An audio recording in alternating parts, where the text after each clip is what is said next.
Muito bem, bom dia, boa tarde, boa noite a todos.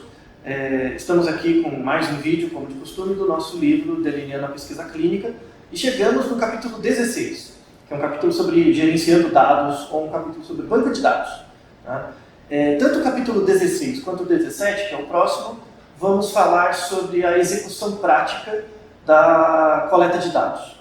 Tá? Então, praticamente nos 15 capítulos anteriores, falamos muito sobre o que é a pesquisa, o que é o protocolo de pesquisa, tipos de delineamento e tudo mais, mas agora vamos falar de coisas bem operacionais, tá? Que muitas vezes determinam a qualidade tanto da coleta de dados quanto da publicação dos resultados, inclusive são importantes para aumentar sua chance para conseguir verba para sua pesquisa. Tá? Então, tanto o capítulo 16 quanto o 17 são extremamente importantes e práticos. Tá? Vamos começar falando sobre as tabelas de dados. Então, toda vez que você tem um banco de dados que você vai montar, isso fica exemplificado como um exemplo de banco de dados na tabela 16.1. Né? Todo banco de dados, em geral, as pessoas fazem no Excel, né? Um software de banco de dados mais comum, mais prevalente. Os dados sobre os indivíduos ou as unidades de análise. Então, cada paciente tem que ser alocado numa linha do banco de dados. E cada informação sobre o paciente ou a unidade de análise tem que estar na coluna. Tá? Então, os indivíduos são alocados nas linhas e as variáveis nas colunas. Bom, em geral, se você precisa de mais de uma linha para os dados do mesmo indivíduo, isso não é a melhor forma de fazer o banco de dados. Tá? O ideal é que você coloque, por exemplo, o paciente 1, na linha 1, tem o paciente 1, aí tem o resultado, por exemplo, do peso dele na visita 1, numa certa coluna. Visita 1, peso. Depois visita 2, peso. Visita 3, peso. Os dados da mesma pessoa têm que aparecer em colunas diferentes. Tá? Então, os dados do mesmo indivíduo na mesma linha e em colunas diferentes, as medidas repetidas ou os dados pareados do mesmo indivíduo. Tá? Isso é uma forma de montagem do banco de dados. Uma coisa extremamente importante, se você nunca pensou sobre isso no momento de montar um banco de dados, comece a partir de agora, que é a criação de uma variável identificação do sujeito, ou identificação do paciente. Tá? Muitas vezes as pessoas usam o nome do paciente como identificação. Isso não é recomendado por questões éticas, muitas vezes você não quer divulgar os dados das pessoas de forma individual. Então é muito útil você, ao invés de colocar o nome da pessoa, colocar um número ou um tipo de código. Tá? Toda vez que você fizer um subbanco, um banco de dados menor ou um banco de dados associado, no Excel, por exemplo, seria uma aba à parte. Às vezes você quer colocar informações diferentes em abas diferentes. Se os dados são da mesma pessoa, sempre tem que ser a primeira coluna ou tem que aparecer em algum lugar a coluna identificação do sujeito. Tá? Em muitos bancos de dados internacionais, eles colocam uma coluna com as letras ID, de identificação. Tá? ID subject, ou ID do sujeito, algo assim. Tá bom? Então, na 16.1, você vai ver que na primeira coluna tem lá ID do sujeito. E aí um número. Esse número tem que se repetir, é como se fosse o nome do paciente. Tá? Toda vez que aparecer os dados daquele mesmo paciente, a primeira coluna tem que ser a identificação do sujeito. Isso é muito útil no momento quando você precisa reordenar outras colunas, para você não perder a ordem. Então você pode sempre retomar a uma ordem anterior com base no ID do sujeito. Às vezes você quer incluir mais variáveis, né, depois. E para a inclusão de novas variáveis, ou a confecção de relatórios, né, de dados, você tem que se basear como critério para saber que aquela informação é daquele sujeito nessa variável ID sujeito. Então, uma informação crucial desse vídeo é a criação de uma coluna para a identificação dos sujeitos e a permanência do código para todas as informações de um mesmo indivíduo. Tá? Isso você já vai poupar muito tempo de trabalho e esforço. Outro tópico importante, a gente falou sobre uma versão inicial, né, na figura 16.1, uma figura inicial do banco de dados e, em geral, o Excel é um software de análise de dados e confecção do banco de dados. Tá? Você tem outros softwares que são de bancos de dados mesmo, né? Para você alocar diferentes bancos de dados relacionados. Tá? No Excel, em geral, você faz um banco de dados, uma aba, e você tem as abas embaixo, em que você pode abrir um novo layer de informação e colocar mais dados sobre a mesma pessoa. E daí você precisa indexar os bancos de dados. Por exemplo, o banco de dados 2 tem que saber que a informação de uma certa linha se refere à mesma pessoa no banco de dados 1, por exemplo. Tá? Muitas pessoas costumam, e o que faz sentido, colocar todas as informações de todos os sujeitos no mesmo banco, tá? Numa mesma aba. Isso é importante quando você vai fazer a análise estatística dos dados. Para a execução da análise estatística dos dados, realização de testes de hipótese, dados descritivos, é esperado que, de fato, você coloque todas as informações numa mesma aba. Tá? E aí utiliza um software estatístico, como o R, o SPSS, Jamovi, JASP. Vamos deixar algumas referências nesse vídeo sobre alguns tipos de software estatístico, tanto pagos quanto gratuitos. Tá? O problema de você usar um único banco de dados com todas as informações é que esse banco de dados vai gerar um arquivo muito grande, a probabilidade desse arquivo corromper é muito grande, você perder informação. Tá? E tem uma coisa importante da teoria de banco de dados, que é a biblioteca. Tá? Biblioteca é o seguinte, por exemplo, eu tenho a variável sexo. É uma certa coluna do banco de dados, sexo. E ela tem, em geral, duas opções, né? Masculino e feminino. Tá? Então, tem que ser uma variável que aparece numa coluna, essa variável é uma variável categórica, né? Tem duas categorias, homem e mulher, não pode ter uma terceira categoria, no caso, se eu definir. Caso, vou, por exemplo, chamar as pessoas do sexo masculino de 1 e as pessoas do sexo feminino de 2, ou seja, tem um número relacionado com cada código. Todas essas informações sobre o tipo de variável, que números são válidos, né, no caso do sexo 1 e 2, que números não são válidos, se tem algum número que diz respeito a dados perdidos, né, ou dados não coletados, que são os missing, né, todas essas informações têm que estar alocadas nessa variável sexo num tópico que chama biblioteca. No Excel você não encontra essa biblioteca, não tem como colocar limitações para a variável. Então, por exemplo, se eu escrevo se sexo só pode ser 1 e 2, e por engano, no momento de digitar os dados, eu digito 3, tem que aparecer um erro, um tipo de erro, ficar em vermelho ou não deixar digitar. Tá? Em geral, no Excel é muito difícil conseguir fazer isso. Mas com softwares de banco de dados, você consegue categorizar as variáveis e fazer uma biblioteca para cada uma delas, né? Dar um comentário, fazer um conjunto de informações sobre aquela variável. Caso você digite algo diferente, né, do que seria esperado, o software coloca uma mensagem de erro, né, de digitação. E aí é muito útil para você corrigir na hora, né, o banco. O principal software de banco de dados é o Access, que faz parte da plataforma Office. Tá? Mas você tem outros tipos de plataformas de banco de dados, o SQL é um exemplo, você tem o Redcat também, um outro tipo de alocação de banco de dados que permite esses comentários. Né? Então, se você vai fazer uma plataforma de base de dados, para o usuário que vai preencher o banco de dados, é muito mais fácil para ele responder um formulário no Access, e esse formulário depois é convertido num banco de dados, por exemplo, em Excel.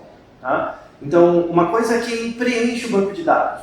Então, por exemplo, quando eu vou preencher um banco de dados em papel, né? E aí depois eu tenho que passar os resultados do papel, os resultados de um questionário para um banco de dados.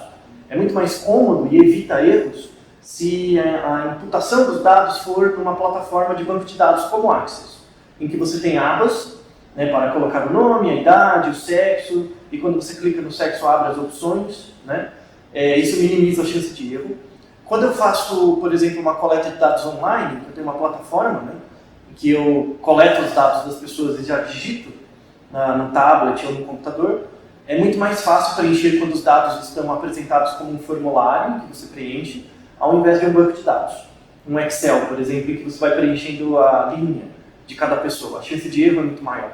Tá? Então você tem softwares de banco de dados, né, que é o Excel, por exemplo, e você tem softwares que geram formulários que dão origem aos bancos de dados. Um exemplo é o Access, ou SQL. Tá? Então, imagine, por exemplo, um paciente que vem várias vezes. Então, em cada retorno ao banco de dados, você tem, por exemplo, ao hospital, você tem que identificar que aquele ID sujeito, o código, é o código da mesma pessoa. Então, se tiver um formulário, você consegue digitar o código da pessoa, já aparecem as informações sobre ela, no Access, por exemplo, e aí você coloca uma nova informação que seria o resultado de uma nova visita. Tá? É muito mais cômodo, muito mais fácil para as pessoas que não têm uma boa base de análise de dados poderem preencher o banco de dados, entrevistadores, coisas do tipo.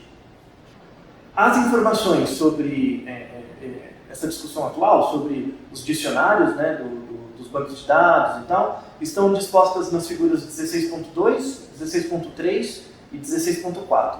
Na 16.4 você tem uma figura que mostra o Access, né, e quando você clica numa variável ele abre uma aba para você colocar o dicionário, que opções são válidas, caso você digite errado, que erro tem que aparecer. Tá? Você até pode pedir para o software emitir um som, e aí você consegue corrigir na hora. Tá? Isso melhora muito a qualidade do banco de dados, quando você usa um software de coleta próprio para isso, com base em formulários.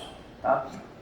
Você tem versões online disso também, que apresenta os dados em formulário, e depois você consegue extrair o banco de dados original. Tá? O principal seria o Google Forms, né, ou Google Formulários. É uma plataforma gratuita em que você consegue montar o questionário, né, ali, ou fazer um formulário em que uma pessoa online no tablet consegue responder. Ela responde de forma mais intuitiva e os dados vão sendo armazenados em bancos de dados. Tá? No banco de dados no Excel, por exemplo. Bom, uma versão paga, né, você tem o Qualtrics, também que é uma versão de questionário que também gera esses bancos de dados. Ele apresenta os dados em formulário e você consegue transportar para banco de dados para análise estatística. Outro tópico importante parece um tópico simples, mas ele é bem útil, né? Principalmente quando você faz pesquisas multicêntricas, em que você tem vários centros de pesquisa coletando a mesma informação, que diz respeito ao nome da variável. Tá?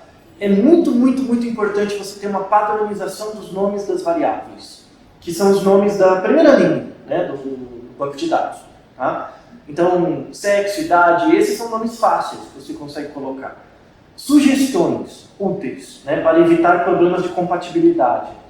Quando você vai colocar o nome de uma variável, por exemplo, escolaridade, né, tente evitar colocar a primeira letra como maiúscula. Deixa todas as letras como minúsculas. Tá? Isso é uma dica útil também, porque às vezes pode dar problema de compatibilidade do banco de dados para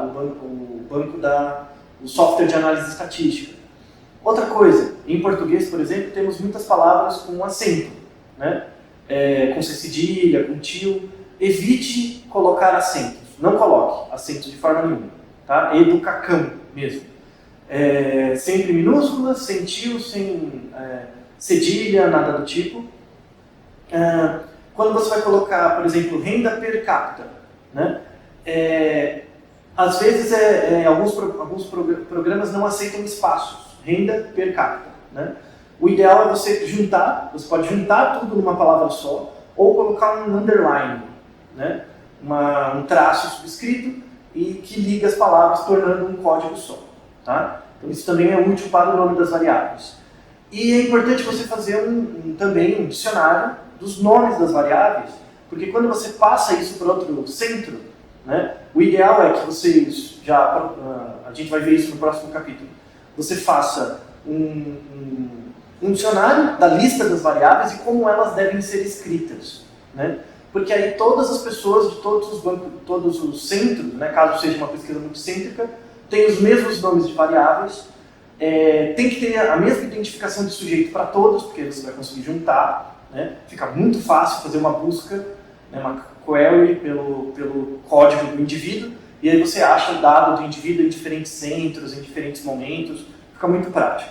Tá? Então, em casos de estudos multicêntricos, é muito importante ter a padronização dos nomes das variáveis.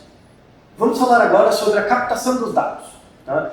Basicamente, quando você coleta os dados, você coleta geralmente de duas formas, que é ou de forma escrita, né, por um relatório ou um questionário preenchido à mão, ou de forma direta usando computador, tablet, enfim.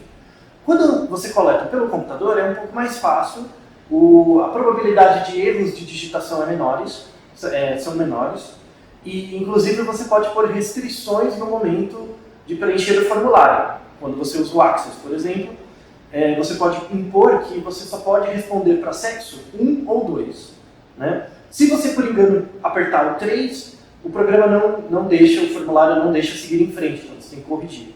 Tá? Então fica muito fácil minimizar problemas de coleta de dados, de erros de digitação, com o uso de plataformas eletrônicas. Quando você faz em papel é mais difícil. Imagine que você coletou os dados em papel corretamente, mas você pode ter erros de digitação, no momento de passar para o computador. E aí você tem um método que é o método da dupla digitação. Então, duas pessoas digitam as mesmas coisas. E aí você faz um pareamento, né, para ver a concordância. Quando em algum momento existe discordância em alguma informação, você volta no dado original. Tá? Porque se apenas uma pessoa digita, o erro não é auditável, você tem muito mais dificuldade de encontrar o erro. Quando duas pessoas digitam e aí você consegue comparar os resultados e ver inconsistências, isso facilita muito para encontrar erros, tá? Tanto de digitação quanto de numeração, algo do tipo. Uma outra questão importante é quando você trabalha com dados laboratoriais. Né? Muitas vezes os dados laboratoriais, eles, por exemplo, com uma máquina de hemograma, algo do tipo, o relatório já sai de forma informatizada. Tá? Caso esse software, né, essa máquina, já consiga emitir os resultados em um banco de dados de um hospital ou algo do tipo, então você consegue importar os resultados direto para o seu banco de dados no Access ou no Redcat, por exemplo. Então, no momento de fazer o protocolo de coleta de dados, seria importante você ter a informação de que se o centro de pesquisa, caso use dados laboratoriais de sangue ou outros tipos de medida, se eles têm a disponibilização online dessas medidas, porque você pode importar diretamente o resultado da máquina sem erro. Né? Então facilita muito a confecção dos seus bancos de dados utilizando esses dados diretos. Tá? Falando em softwares, né? Tem a tabela 16.1 que mostra os principais tipos de software para planilhas eletrônicas, né? O principal é o Excel. Né? Para análise estatística, você tem vários softwares estatísticos para isso. O gratuito é o R, a gente tem o Jamovi e o JASP, que são plataformas mais amigáveis para análise de dados, né? Teste de hipótese, dados descritivos. A gente tem também o SPSS ou o SAS, que são versões pagas também. Você tem o Access, que é para o banco de dados e formulários. Né? Você tem de forma offline o Access para execução dos formulários e banco de dados. E de forma online você pode ter também o Google Forms, né? O Google Formulários, uma versão. E você tem também plataformas de integração de dados, que é parecido com o Access, só que eles têm algumas vantagens no que diz respeito à confidencialidade de dados. O principal deles é o Redcap, que é da Universidade Vanderbilt, que caso você seja um pesquisador vinculado a uma instituição, você pode conseguir uma licença dele, ou com um preço muito reduzido. Né? E aí você consegue colocar todos os dados do paciente de uma certa unidade de análise no mesmo banco, você consegue padronizar os dados, padronizar as coletas, fazer formulários, integrar informações com vários tipos de máquinas, né, de coleta de dados de sangue, enfim. Então, Redcap é algo bem útil. E ele também tem uma garantia de anonimato das informações que é muito útil para o comitê de ética. Tá? E por fim, você também tem plataformas ou softwares para a coleta de questionários. Né? O SurveyMonkey é um exemplo, o Qualtrics é outro exemplo, esses dois são pagos, e o próprio Google Forms, né, o Google Formulários também é bom para confecção de questionários a serem enviados online ou respondidos em tablets. Falando um pouquinho também de uma linguagem de banco de dados, a gente tem o conceito de consulta. Então imagina, por exemplo, que você trabalha no hospital e você quer achar os dados de um certo paciente. Você coloca o nome dele e aparece todos os dados, todas as vezes que ele veio, os resultados dos exames que ele tem e tal. E aí vocês perguntam, como isso é possível? Né? Como é possível só digitar o código do paciente, ou o nome dele, e no computador, de forma mágica, aparecer? Né? É porque a gente tem sistemas de bancos de dados que possibilitam isso ser feito rapidamente. Tá? Então, só uma terminologia da área de TI, né? Você tem a parte front-end do banco de dados, que o front-end é ligado ao formulário.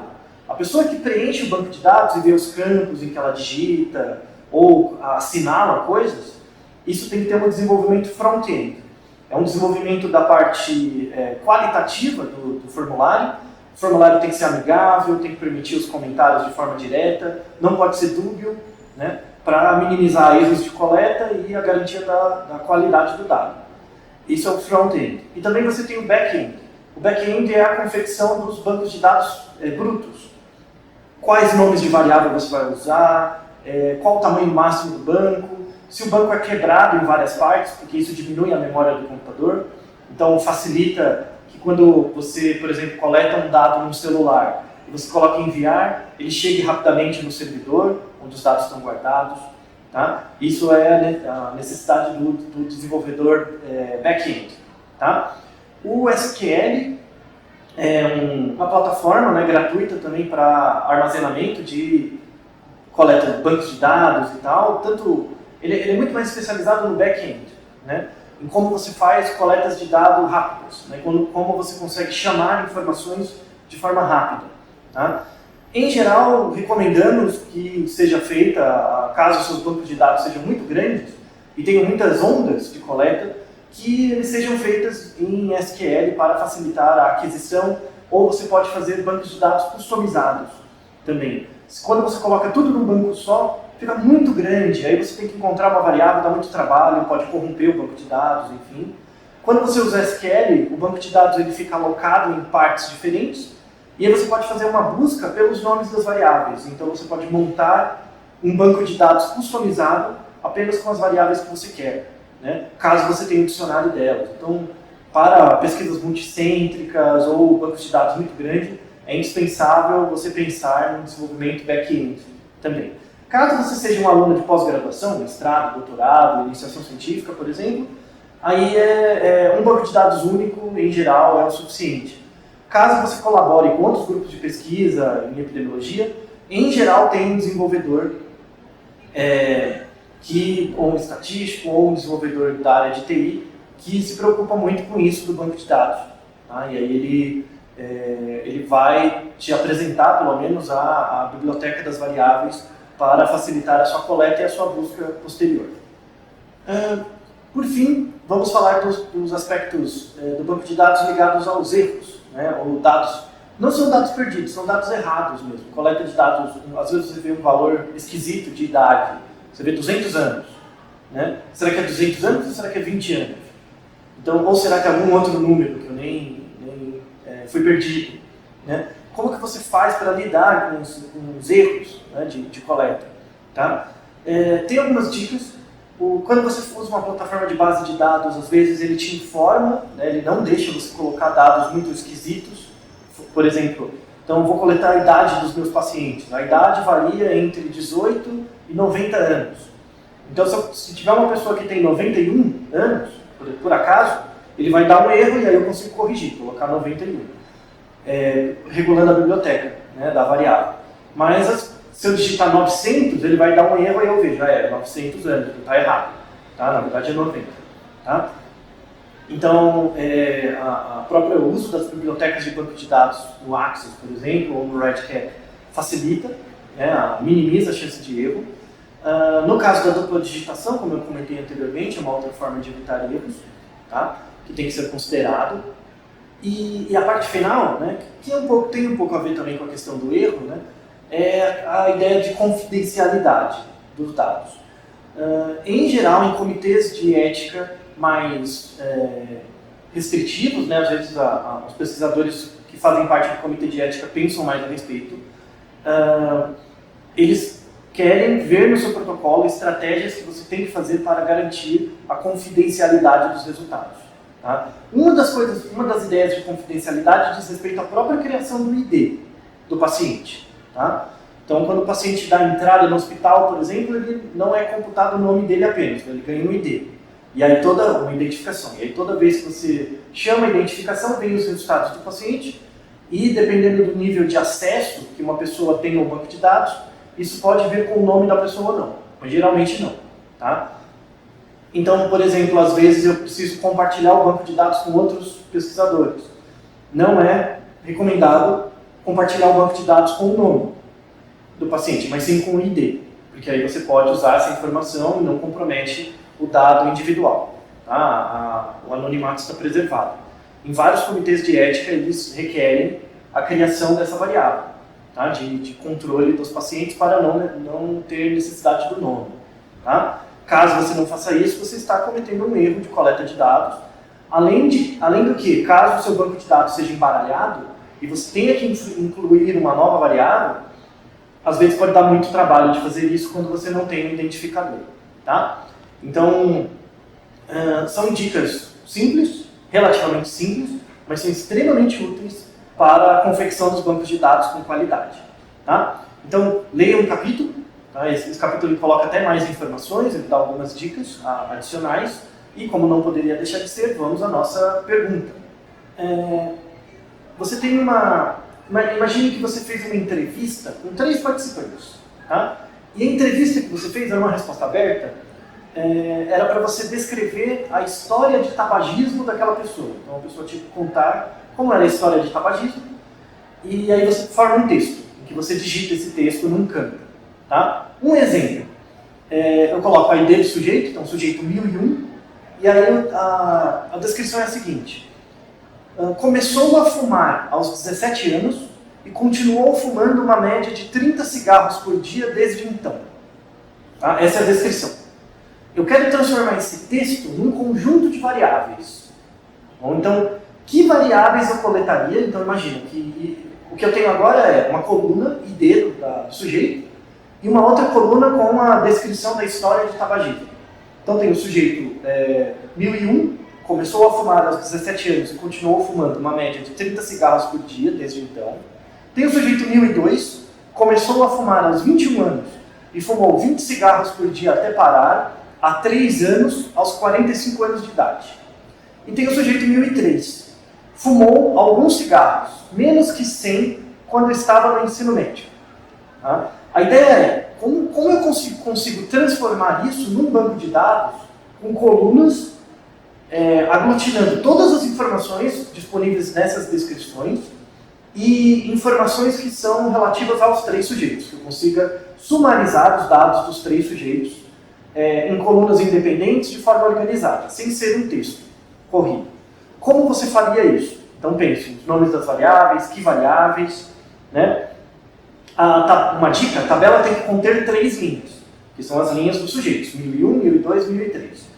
Quantas colunas deveriam ser colocadas, que colunas você colocaria e quais os nomes? Bom, pense um pouco a respeito e use um papel.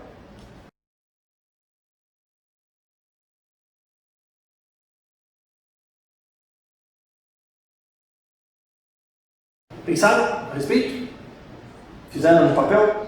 Então, como que seria a forma, né, a cara do banco de dados? Você teria uma coluna, que é o ID do sujeito, 1001, 1002, 1003. Né? Você teria uma outra coluna, que seria, já fumou 100 cigarros? Né? Então, já fumou 100 cigarros, tudo junto, sem acento. Porque uma das pessoas fumou menos que 100 cigarros e as outras fumaram mais. Então, essa informação tem que ser colocada. Aí seria 1, para caso a pessoa já tenha fumado mais que 100 cigarros, e 0 não. Então, os sujeitos 1001 e 1002 seriam marcados como 1 e o sujeito 1003 como 0. Tá? Você teria também a idade inicial de fumar. Né? Então, idade inicial, poderia um exemplo, tudo junto também. Então, o relato do sujeito 1001, ele começou aos 17 anos, o sujeito 2 aos 21 e o sujeito 3 não tem essa informação, então você deixa vazio. Né? Não é para pôr 0, é deixar vazio. Tá? Uma outra variável é a média de cigarros por dia, então cigarros dia, tudo junto também. Então o primeiro fuma 30 cigarros por dia, o segundo 20 e o terceiro não tem essa informação. Tá? A quarta variável seria, fumou algum cigarro na última semana, né? Porque 2 deles comentam isso. Né? Então, se fumou algum dado na última semana, cigarro semana, por exemplo. E aí você teria, o 1001 seria o único que comentou isso, então seria 1, e os outros sujeitos seriam 0. Tá? Teria uma outra variável que seria números de cigarros por dia na última semana. Então, cigarro última semana, algo do tipo. O primeiro comentou que na última semana fumou 30 cigarros, e os outros não têm essa informação, então fica vazio. E por fim, uma última coluna seria a idade que parou de fumar. Então, idade parou de fumar, tudo junto. O sujeito 1001 não parou de fumar, nem o 3. O 3 parou, mas só fumou 100 cigarros. Né? E foi durante o ensino médio, então não tem a idade. Mas o sujeito 1002 tem a idade, foi aos 45 anos. Então você pode adicionar essa informação. Esse exercício é muito útil para você verificar como você consegue transformar questões abertas, descritivas, num conjunto de variáveis quantitativas para uma análise estatística subsequente. Tá? Então façam os exercícios dessa lista de banco de dados, porque eles são muito úteis e muito importantes. Tá bom? Então, como sempre, espero que tenham aproveitado o episódio e nos vemos no próximo capítulo 17. Estamos caminhando para o final do livro. Até mais!